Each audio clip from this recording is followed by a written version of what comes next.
blogging platform. Let's start our conversation. Joining me on the telecast is Jitarth Bharadwaj. He's the founder and the managing editor of Australia Today. Jitarth, thank you for joining me.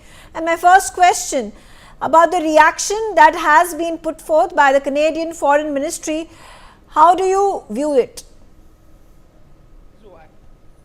See, I don't know how to see it, Megha, but the point is the interview of Dr. Jaishankar and the press conference was blocked on the very day when we published it. It was done through a Canadian legislation on, of course, Meta platform. I'm not privy of the fact that who pressed Meta to block that interview on that very day, but I can only say that Canadian government has acted. There are a number of different channels which are pro-Khalistan, anti-India. They are already running on Meta's Facebook and Instagram channels. So there is a selection. If you are anti-India, probably there is a free run for you. If you are a pro-people, pro-diaspora, Indian diaspora, then I suppose Canadian government's legislation will be striking your content and Meta will block you. That's what I... Do you think it's too much of a coincidence that when you decided to air Dr. S. Jaishankar's interview on your platform was the very moment that Meta decided to block your news platform, which was publishing the interview on Instagram and on Facebook in Canada? See, it is, I don't know what kind of coincidence it is, but the logical conclusion is that there is a selective blocking on the Meta platform, and our content was blocked when we came to know. We were made aware by our readers, listeners there in Canada that now they can't watch Dr. Jaishankar's interview on Facebook and Instagram.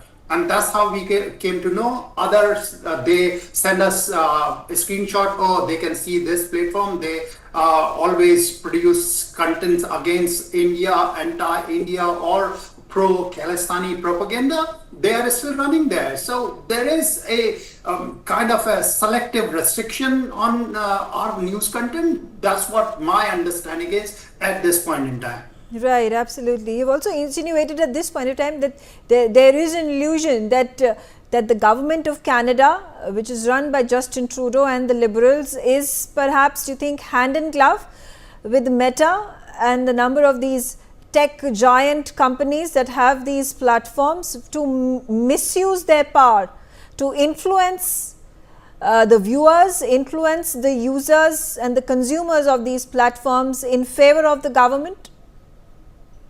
See, Megha, without pointing finger towards any particular platform, but you know all the platforms, be it Facebook or before Twitter's becoming X, it was about the same.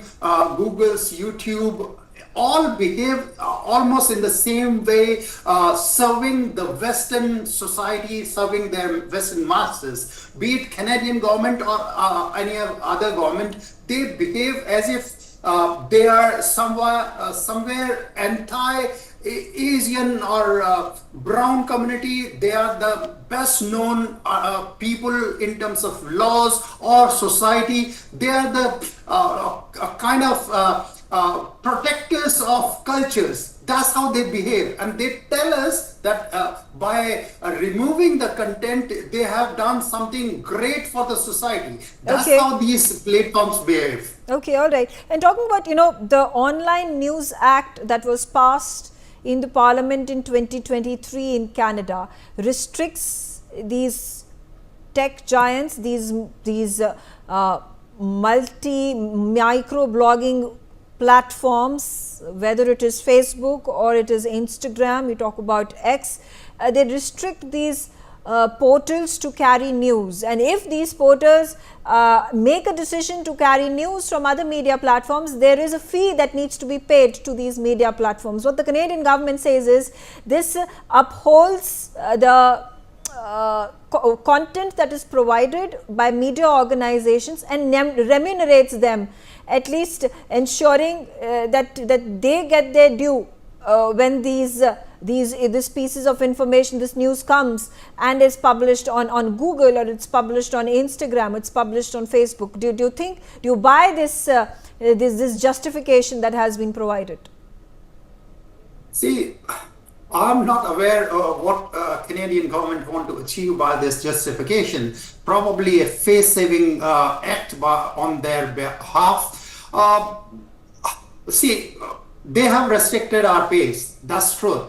They have restricted our page after those Dr. Jaishankar's interview was posted. That's true. There are a number of other outlets, their pages are not being restricted. So we are being selectively restricted because of the content we are producing.